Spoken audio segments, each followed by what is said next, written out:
Les gars, j'espère que vous allez mieux. J'espère que vous allez mieux parce que je sais que vous allez pas bien et je sais que vous pensez encore à l'Inter Milan. C'est normal. Je crois que moi, de toute façon, je vais y penser jusqu'à la fin de la saison, hein. C'est-à-dire que même jusqu'à la prochaine saison.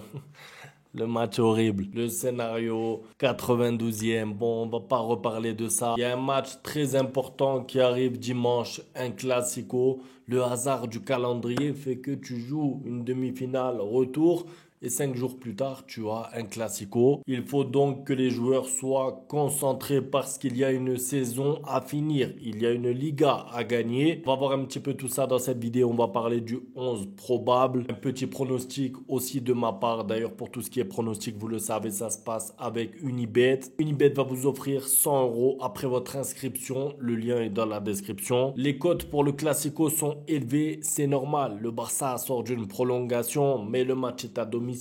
Mais le Real n'a pas dit son dernier mot. Bref, les cotes sont élevées. Profitez du bonus, justement. Attention, interdit aux moins de 18 ans. Jouez sagement. Je vous partagerai un pronostic un petit peu plus tard dans la vidéo. Lien dans la description. Alors, première chose, je trouve que les joueurs sont forts mentalement. Alors, je ne sais pas encore le classico qu'ils vont faire. Je ne sais pas s'ils vont réussir à être vraiment concentrés sur la fin de la saison. Je l'espère, mais quand je vois les vidéos à l'entraînement, quand je vois les interviews, quand je vois les photos à l'entraînement, ça va. J'ai l'impression qu'ils sont déjà passés à autre chose. Alors bien sûr, il y a des joueurs qui doivent être encore, je vais pas dire traumatisés, mais forcément le scénario, la déception. Et d'ailleurs, moi je trouve ça quand même très difficile de repartir au combat aussi vite parce que quand même, tu te fais éliminer en demi-finale de Ligue des Champions. Le lendemain, on t'attend à l'entraînement à Barcelone. C'est quand même difficile. En plus, il s'agit d'une semaine d'entraînement particulière parce que tu prépares un classico. Le classico qui peut décider de la Liga. Donc, c'est difficile. Et franchement, je trouve que les joueurs sont forts mentalement pour passer vite à autre chose. Parce que nous, on est des simples supporters. On met combien de temps à passer à autre chose?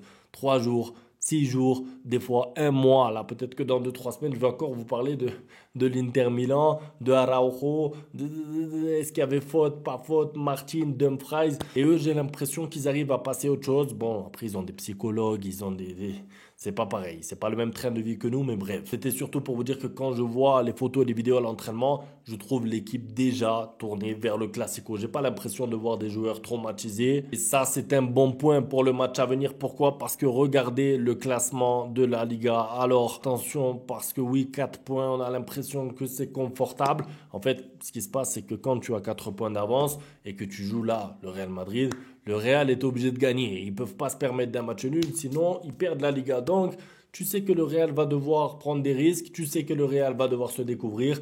Ils n'ont pas une grosse défense non plus, même si le Barça, attention, non plus, puisqu'ils ont pris 7 buts, notamment contre l'Inter Milan. Donc, le Barça a ses défauts, mais le Real a un problème, c'est qu'ils sont obligés d'aller chercher la victoire, ce qui n'est pas le cas du Barça. Mais attention, parce que à force de dire un match nul, ça conviendrait au Barça. Un match nul, ça fait qu'il y aurait 4 points après.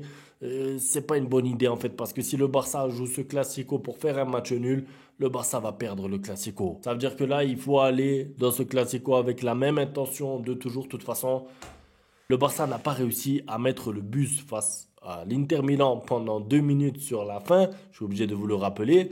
Je n'imagine pas le Barça jouer bloc bas, jouer la défense, jouer le temps contre le Real Madrid. Je pense que ça va être en fait un match du Barça comme tant d'autres cette année, dans le sens où l'unique objectif, ça sera de gagner ce match. Et je pense que ça, c'est une bonne chose. Parce qu'encore une fois, contre le Real, tu peux pas te permettre de dire un match nul, ça nous convient. Un match nul, c'est pas trop mal. Il faut jouer ce classico pour le gagner. En plus, regardez, petite précision. Parce que là, le Barça joue le Real Madrid, d'accord? Donc, si jamais le Classico se passe pas bien, derrière le calendrier, c'est l'Espagnol Barcelone, c'est Villarreal et c'est Bilbao. Et en plus, c'est Bilbao là-bas qui, vous le savez, est éliminé de l'Europa League. Donc, ils vont tout donner dans cette fin de Liga. Et vous imaginez bien que jouer à San Mamés pour la dernière journée de la Liga à l'extérieur, très difficile, problématique, je dirais même. C'est pour ça que le Barça doit à tout prix ne pas perdre ce Classico, voire le gagner. Et regardez d'ailleurs, c'est l'Espagnol Barcelone qui a dit, non, ils ont fait comprendre, hein, on va dire ça, à travers les médias. Depuis le vestiaire de l'Espagnol Barcelone, on dit qu'on ne permettra pas au Barça de remporter le titre de Liga sur son terrain, quoi qu'il arrive, et qu'on ne veut pas répéter ce qui s'est passé il y a 2 saisons. Pour rappel, le Barça avait été champion. Vous vous rappelez, ils avaient fait la fête dans les vestiaires et tout.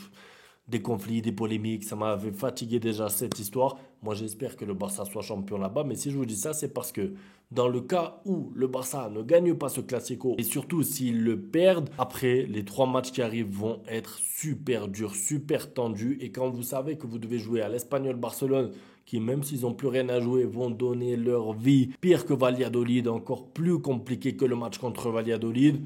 En fait, il faut se protéger de ça. Comment se protéger de ça? Ne perdant pas le Classico, voire le gagner. Parce que si vous comptez sur les 3 matchs d'après, vous risquez de perdre la Liga. Et moi, ça me dérangerait beaucoup. Parce que autant on a rêvé pour la Ligue des Champions, autant on peut passer d'un rêve incroyable du triplé à Coupe et Super Coupe. Si le Barça fait Coupe et Super Coupe seulement, ça serait les 2 plus petits trophées parmi les 4. Ça veut dire qu'au début de la saison, je crois que j'avais fait une vidéo d'ailleurs avec mes objectifs. Je voulais la Liga, je voulais demi-finale de Ligue des Champions. C'est fait, malheureusement, il n'y a pas de finale. Les coupes, bien sûr que ça m'intéresse, mais c'est les trophées mineurs de la saison, on va dire. C'est-à-dire que c'est pas pour dire que c'est des petites compétitions, mais dans l'ordre, on va dire en termes d'importance, il y a la Ligue des Champions, en termes de prestige. En 2, il y a la Liga. En 3, il y a la Coupe du Roi. Et en 4, il y a la Super Coupe d'Espagne. Donc, avec la saison qui est en train de faire le Barça, même si quand je le dis comme ça, à quelques jours après l'élimination contre l'Inter, ça fait mal, évidemment, mais globalement, la saison est plus que réussie.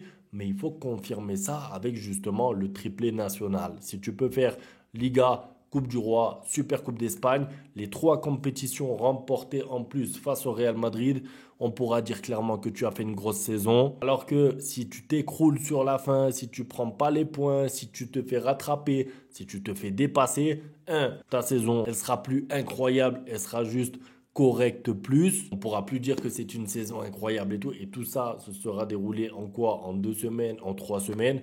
J'ai pas envie de le vivre. Et en plus de ça, vous pouvez sauver la saison du Real Madrid parce que ils auront pris 2 trophées déjà, eux. La Coupe intercontinentale, la Super Coupe d'Europe. Et s'ils prennent la Liga, ils vont presque nous dire qu'ils ont fait une meilleure saison que le Barça. Et ils auront presque raison, en tout cas en termes de trophées remportés. S'ils gagnent la Liga, bien sûr. Moi, j'ai pas envie parce que j'ai envie qu'il y ait enfin une justice dans le football. Ça veut dire que s'il y a bien une équipe qui joue mieux que l'autre depuis le début de la saison, c'est le Barça. Sauf que ça n'a pas été vraiment matérialisé par un écart de points incroyable. La preuve, 4 points d'écart seulement. Le Real Madrid est toujours en vie. Ils ont pris les points par-ci par-là. 1-0, 1-0, 1-0. 3-2 la dernière fois contre le Celta Vigo.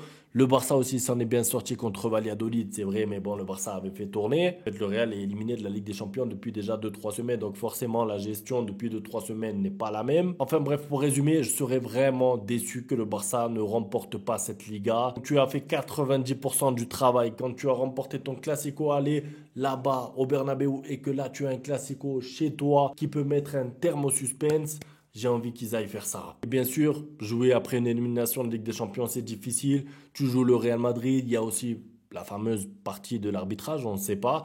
Est-ce que le Barça va être arbitré normalement? Est-ce qu'on aura le droit encore une fois à un arbitrage comme lors de la Coupe du Roi où c'était vraiment scandaleux avec des décisions prises à chaque fois dans le même sens?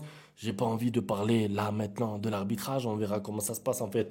Je suis naïf, j'ai envie de croire que l'arbitrage va être correct. Voilà, je veux pas un arbitrage en faveur du Barça, surtout pas parce que s'il y a un arbitrage en faveur du Barça et que le Barça remporte le match, on va dire ils ont gagné la Liga parce que l'arbitrage. En fait, moi je veux ni un arbitrage pro Barça, ni un arbitrage contre le Barça. Je veux juste un arbitrage normal. Mettez-nous des robots. Je sais que dans 400 ans, on sera plus là, mais je sais qu'il y aura des robots sur les terrains. C'est fini, les arbitres qui ont des sentiments, qui ont des émotions, qui sont pour le Real, que son papa il était pour le Real quand il était petit, là il arbitre le Classico, il peut changer le cours de la Liga. Ce sera fini, on aura des robots, pas d'émotion, faute ou pas faute, hors-jeu, pas hors-jeu.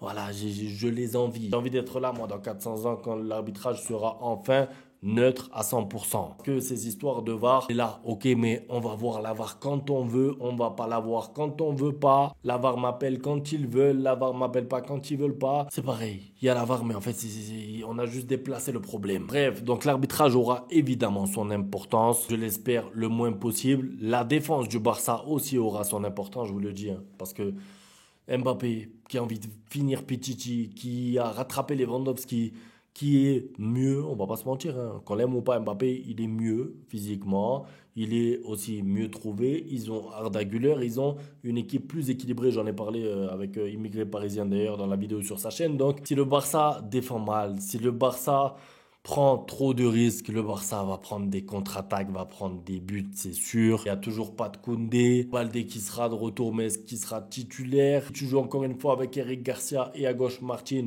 tu es forcément en danger. Donc, ce que je veux dire, c'est que ça va se jouer à rien. Oui, le Barça est supérieur cette année, mais on l'a vu lors de la finale de Coupe du Roi. Et au-delà de l'arbitrage, ça reste un classico, c'est équilibré. Bon, un petit pronostic maintenant de ma part. Alors, je vois les deux équipes marquer. Je ne vois pas une équipe gagner 2-0, 3-0. Franchement, quand tu vois comment défendent les deux équipes, il n'y a pas de Rudiger. Ils n'ont pas d'arrière-gauche solide. À droite, il y a sûrement Vasquez. On ne sait pas si ça va être Valverde, mais en tout cas, ils ont un problème en défense. Le Barça aussi a un problème en défense. Je mettrai soit plus de 2 buts dans le match, soit les deux équipes marquent, ou peut-être même les deux. Voilà, plus de 2 buts dans le match avec les deux équipes qui marquent, ça me paraît cohérent. Je ne vois pas un match fermé puisque le Real n'a rien à perdre et surtout le Real est obligé d'aller gagner là-bas à Barcelone. Et le Barça, avec Lamine Yamal, on le sait, est dangereux. Rafinha, pareil, retour de Lewandowski. Tous ces petits détails me font penser que le Barça va marquer et que le Real aussi. Pour profiter du bonus, ça se passe sur Unibet. En tout cas, le lien est dans la description. 100 €, profitez-en. C'est tout pour la vidéo. On se retrouve demain pour le débrief. Match, ah oui, j'ai oublié, le match il est à quelle heure là-bas? À 16h, je crois. Chez moi, il est à 9h. Le match, c'est terrible. Un classico sous le soleil. Mais bon, c'est pour que les Asiatiques puissent voir le match.